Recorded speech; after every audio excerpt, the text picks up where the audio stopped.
During the Vietnam War, the government of South Vietnam, known as the Republic of Vietnam, was often referred to as a puppet government.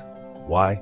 Because while it appeared to be an independent country with its own flag, constitution, army, and leaders, in reality, it was created, operated, and controlled by foreign powers, particularly the United States. After the Geneva Accords of 1954, Vietnam was temporarily divided into two regions. While the North, led by President Ho Chi Minh, built a unified government with the goal of achieving full independence, the United States quickly moved to establish the Republic of Vietnam in the South. The main objective was nothing more than to halt the spread of communism in Southeast Asia, following the American Cold War domino theory.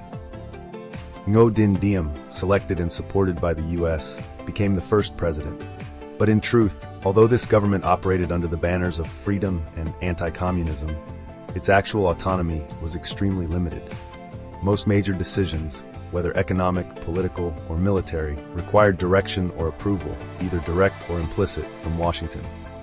The dependence on U.S. aid was so overwhelming that when American support was cut following the Paris Peace Accords, 1973, the entire South Vietnamese government collapsed within just 2 years. Not only was it externally controlled, but the South Vietnamese government also suffered from internal issues. Widespread corruption, deep divisions among political factions, lack of legitimacy in the eyes of the people. Elections were frequently rigged. Buddhist movements and student protests erupted repeatedly against the authoritarian rule of Diem and later presidents, and the gap between the rulers and the people only grew wider with time. Meanwhile, North Vietnam pursued a very different path. Ho Chi Minh and the Vietnamese Workers' Party sought complete independence. Although North Vietnam received aid from the Soviet Union and China, they fought hard to maintain political autonomy, resisting attempts by foreign powers to interfere too deeply. At times, when China tried to impose its influence excessively, North Vietnam firmly kept its distance to protect its sovereignty. The price of independence was unimaginably high. Millions of Vietnamese lost their lives. Cities and villages were devastated by relentless bombing campaigns. Entire generations endured separation, suffering, and sacrifice. Yet the belief in a free and unified Vietnam never wavered. Finally, on April 30, 1975, the Republic of Vietnam collapsed completely.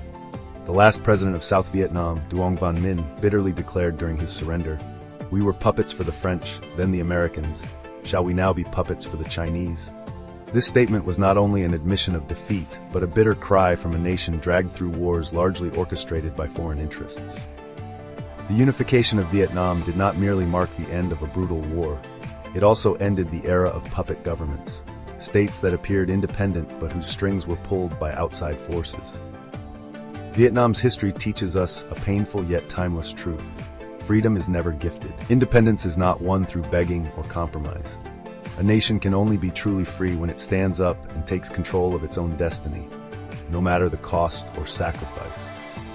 The story of Vietnam serves as a warning to all peoples of the world that foreign assistance often masks deeper ambitions of control, that governments which depend on foreign powers will inevitably collapse when that support disappears, and that only those nations willing to endure hardship and loss can truly claim their sovereignty. Vietnam paid with its blood, its tears, and the youth of countless generations. But in return, it gained the most sacred prize of all, an independent homeland and a free people.